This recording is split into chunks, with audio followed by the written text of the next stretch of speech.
أهلا وسهلا بكم أعزائي المشاهدين، معكم عصام مرعي وحلقة جديدة من حلقات تنس أونلاين.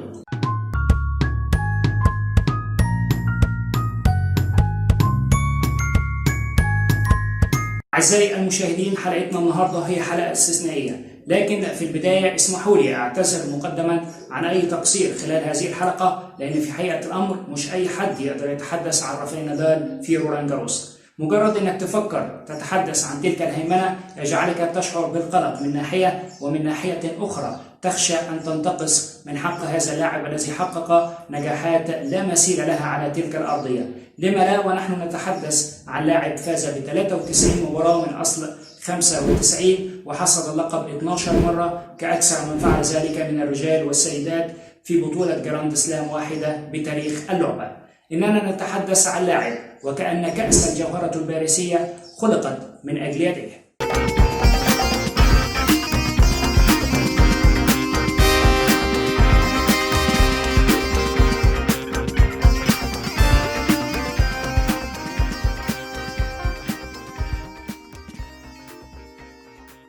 عزيزي المشاهد، دائما يقولون أن الأرقام لا تكذب، لذلك في حلقة النهاردة هنحاول نلقي الضوء على سر من أسرار تفوق رافائيل نادال في تراب باريس، واللي بتوضح تميزه في المجموعات مقارنة ببقية اللاعبين الآخرين.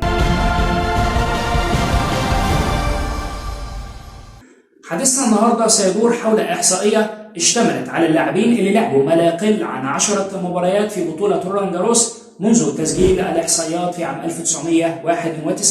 واللي بتوضح من خلالها تفوق رافائيل نادال الكاسح في المجموعات بالبطولة، سواء المجموعة الأولى أو الثانية أو الثالثة وما إلى آخره. ففكرة أنك تدخل في معركة على تراب باريس مع رافائيل نادال هي واحدة من أصعب التحديات الرياضية. لماذا؟ لأن رافائيل نادال بشكل كبير لا يمنح الوقت لخصومه للتعود على الأرضية أو الدخول في أجواء المباراة. نادال بيقفز على الفريسة وبيحاول ان هو ينهي المباراة في اقرب وقت ممكن. عزيزي المشاهد، خليني اقول لك ان رافائيل نادال في المجموعة الافتتاحية منذ بداية ظهوره في رولان جاروس عام 2005 استطاع الفوز ب 559 شوط من اصل 855، مما يعني الفوز بعدد الاشواط بنسبة 65.4%.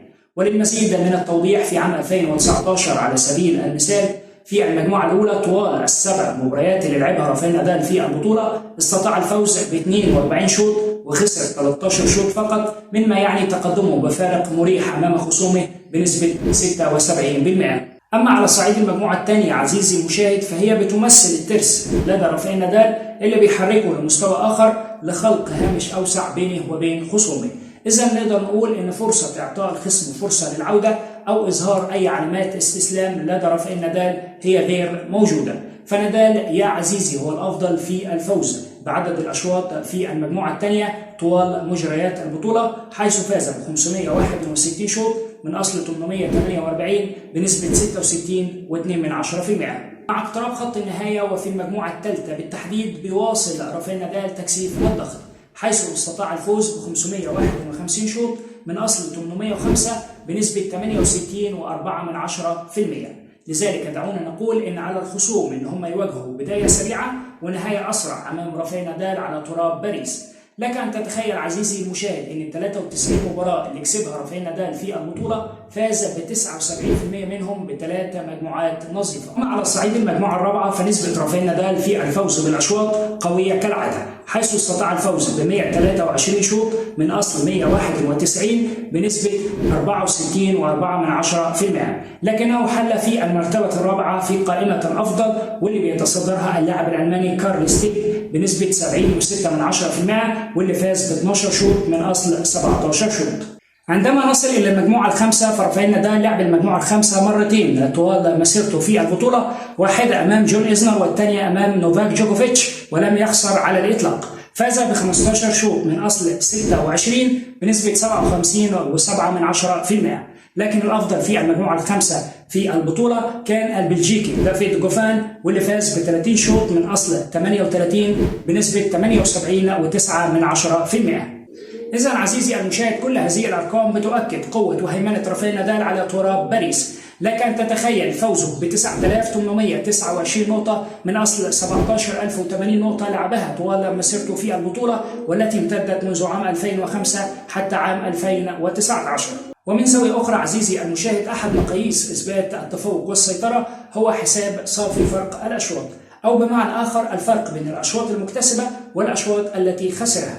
للتوضيح أكثر، إذا فاز لاعب بنتيجة 6-4 6-4 6-4 فإنه ينتج عنه صافي أشواط بمقدار 6 أشواط. وبما أن اللاعب الفائز بالبطولة يحتاج إلى الفوز في 7 مباريات، فإنه يحتاج على الأقل إلى فارق أشواط بمقدار 42 شوط على الأقل. وبالنظر إلى ذلك عزيزي المشاهد، فرافيل نادال تمكن من الوصول إلى هامش 42 شوط 13 مرة من أصل 15 مشاركة. ده كمان 5 مرات منهم كان فرق الأشواط بينه وبين خصومه طوال مجريات البطولة أكثر من 70 شوط. عزيزي المشاهد، الكلام عن رافائيل نادال في رولان جاروس يحتاج إلى الكثير والكثير، لكن تلك كانت نبذة مختصرة عن قوة وهيمنة الأسباني على الأراضي الباريسية. وختاما ما أقدرش أقول أكتر من اللي قاله كريج أوشانسي أحد محللي الأداء، واللي بالمناسبة كان عضو في فريق نوفاك جوكوفيتش في وقت من الأوقات، واللي قال إذا كان على مدينة باريس تخصيص شارع لابنهم الأسباني بالتبني، فعليهم التأكد أولا من أن هذا الشارع يسير في اتجاه واحد.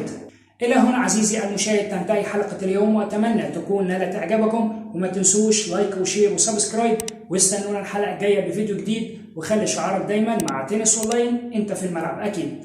السلام عليكم.